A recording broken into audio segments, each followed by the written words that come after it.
Assalamualaikum warahmatullahi wabarakatuh. Teman-teman, saya baru dapat kiriman video dari senior saya, Dr. Antimon Ilyas, ya, tentang ya pendapatnya Wahabi lah. Dan orang seperti Wahabi inilah yang bikin kita umat Islam mundur, terlihat goblok di antara umat-umat yang lain gitu.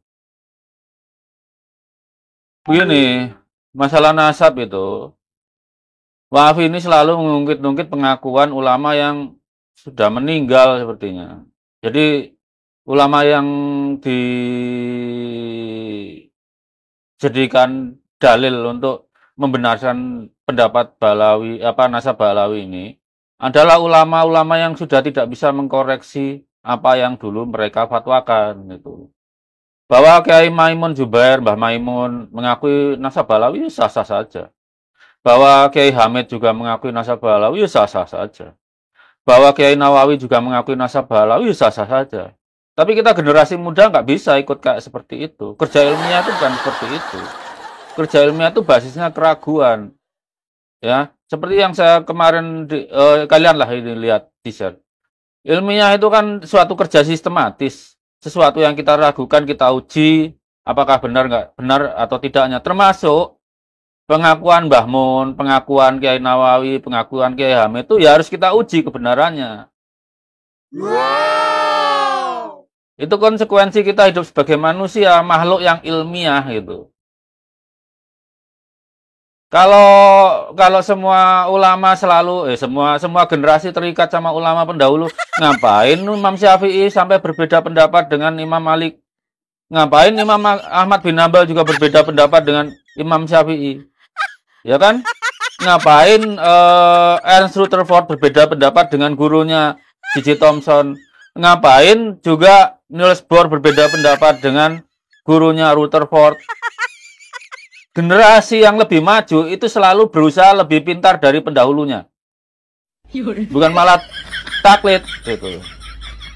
Tapi untuk meruntuhkan pendapat pendahulunya harus dengan kerja yang sistematis, bukan cuma modal narasi.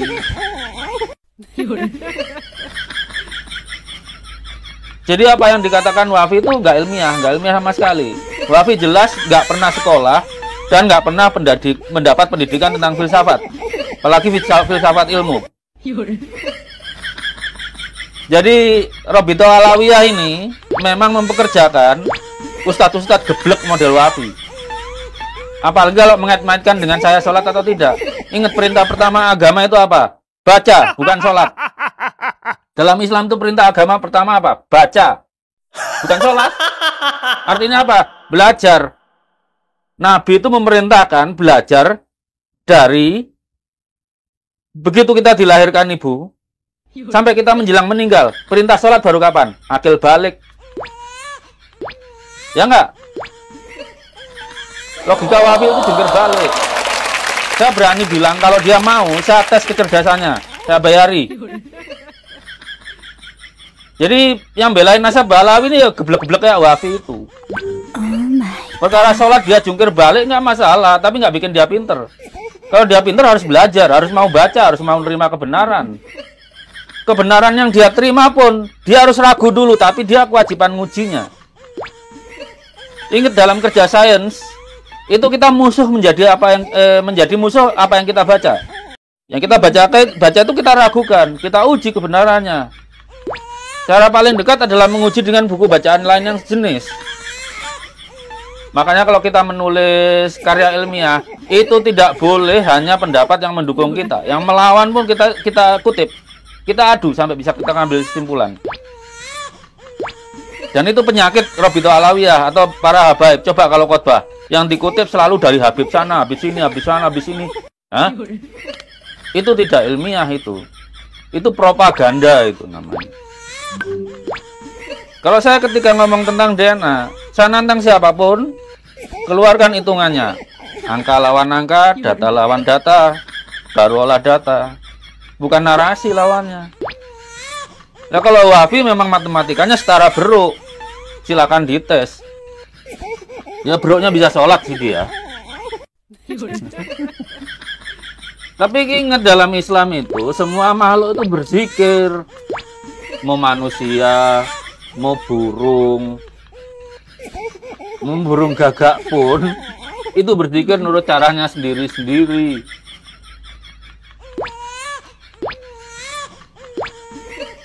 Jadi yang rajin sholat bagus, tapi kan kewajiban kita nggak cuma sholat aja. Ingat perintah agama pertama itu baca, bukan sholat. Baca, belajar.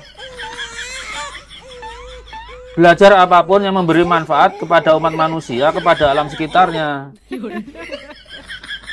Orang-orang yang masih suka nembakin burung itu ya orang goblok-goblok memang sih.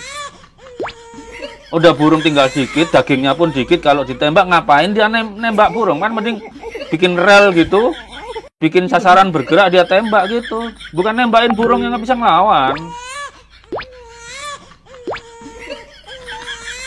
Jadi itu Wafi, kalau kamu sholat bolak-balik terserah, itu urusan pribadimu. Tapi apakah kamu dengan sholatmu itu membawa manfaat kepada bangsa Indonesia? Itu belum tentu. Kewajibanmu yang pertama itu belajar. Taklid aja nggak diperintahkan kok. Misalnya taklid ke Kiai Maimun, Kiai Nawawi, atau Kiai Hamid. Enggak ada perintahnya. Tapi kewajibanmu belajar.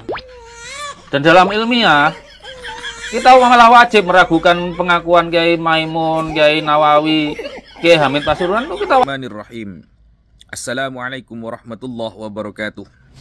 Alhamdulillah wassalatu wassalamu ala Rasulillah Sayyidina Muhammad ibn Abdillah wa ala alihi wa sahbihi wa man walah, amma ba'd. Sahabat muslimin yang dirahmati oleh Allah dimanapun kalian berada. Jadi begini, saya sempat melihat potongan video Dr. Sugeng ya, yang ahli pakar ikan nila dan mujair. Beliau mengatakan, kalau Indonesia ini ikut ustadz-ustadz semacam Wafi, maka Indonesia tidak akan maju-maju, kata dia.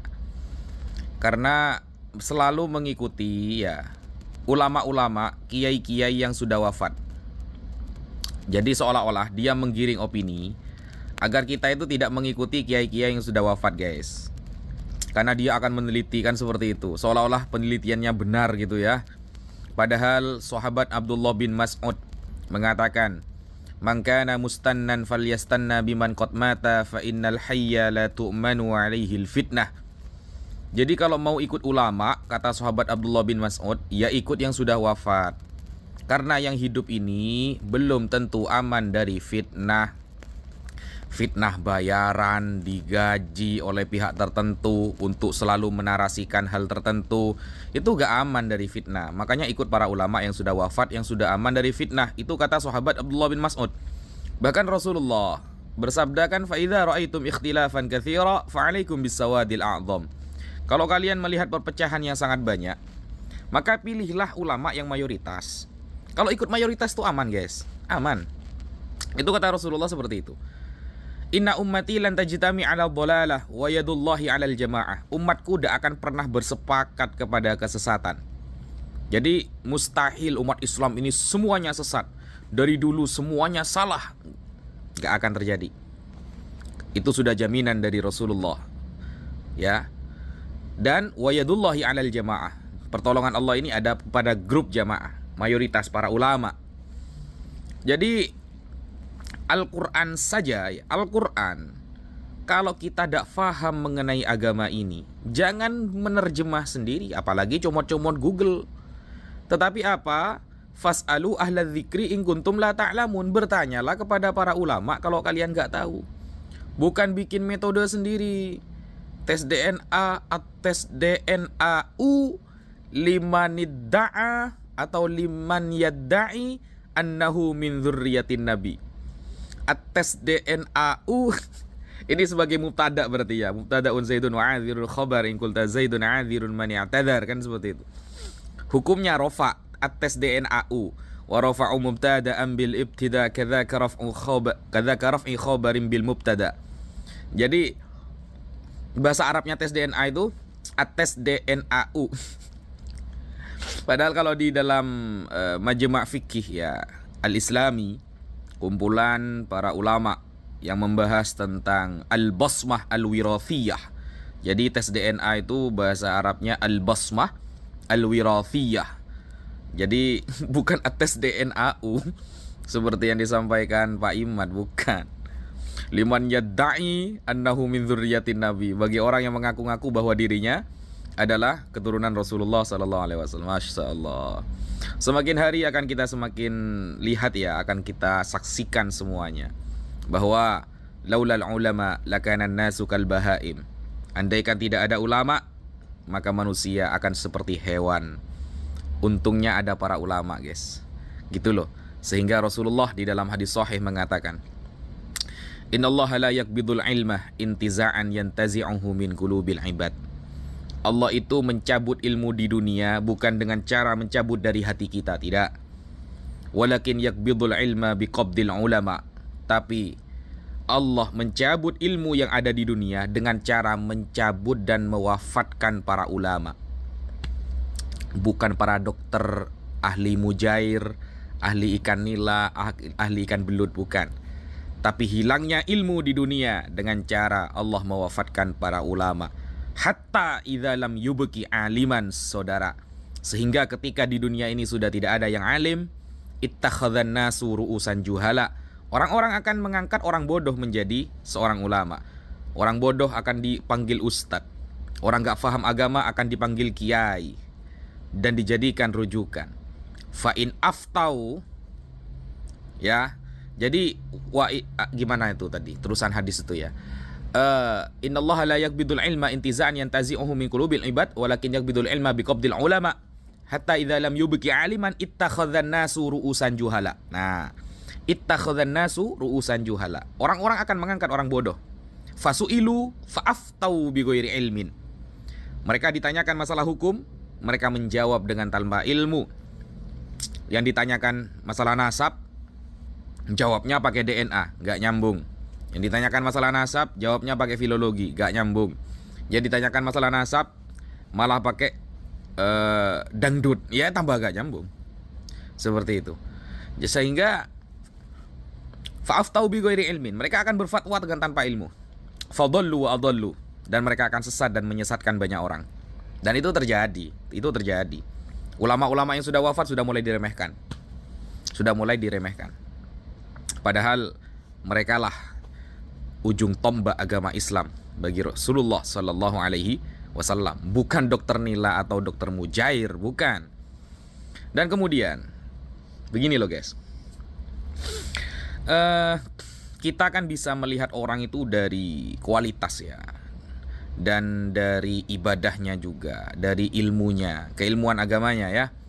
Kalau melihat wajahnya Sugeng ini kan surem banget kan, surem, kayak jarang sholat gitu loh. Terus dia mengatakan Islam itu awalnya baca bukan sholat.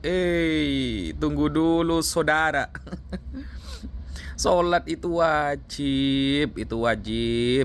Inna awwala ma yuhasabul abdu yaumal qiyamah min amalihi as-shalah. Yang pertama kali yang dihisap nanti di hari kiamat adalah sholat Anda, bukan baca, Sugeng.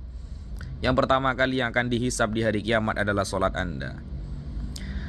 Fa idza soluha sairu amalih. Kalau sholatnya baik, semua amalnya baik.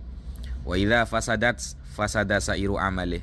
Kalau sholatnya jelek, bolong-bolong, Pak Sugeng, bolong-bolong ya, maka semua amalnya dianggap jelek. Itu sholat yang pertama kali. Di akhirat kamu udah disuruh baca, enggak.